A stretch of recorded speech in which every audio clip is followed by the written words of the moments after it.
ka khwal zin na hak sat muna sangin ka chia zela beidon na a ei pui lut a ka puagi tak mai chu ka da na zo sia te lalpa kia ka tu a sia chun lalpa onem tôi cũng ka hiai kalvan tang lam suana cross ki ka put lai khan hana him him nei lovi sa vin ka put ta gin umin hum zelin onang van gam hol tu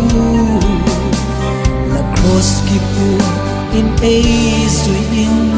ati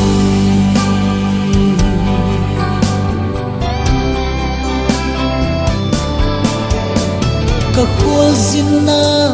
lampi a hin ka lal gam kek mianin lei lo pi na te nu sia in bang kim kanu sita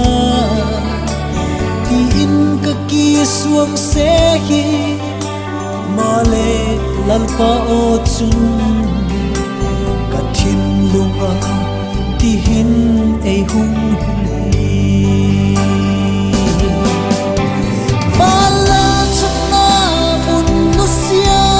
le da uma ka pu han se dong cross thua ki tat na kim ka la ne lei da nang din thua kin ka zo ta than thim chu la cross ki pu in a sui in ati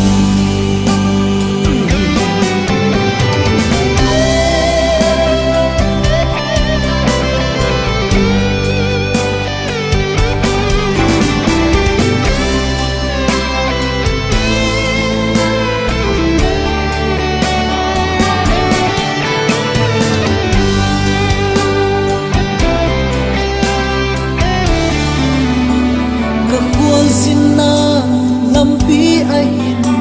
kalalgam kek mianin leilo pina tenu sia in bangkim kanu sita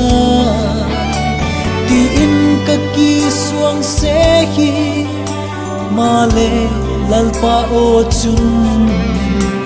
ka thin lunga ti hin e hung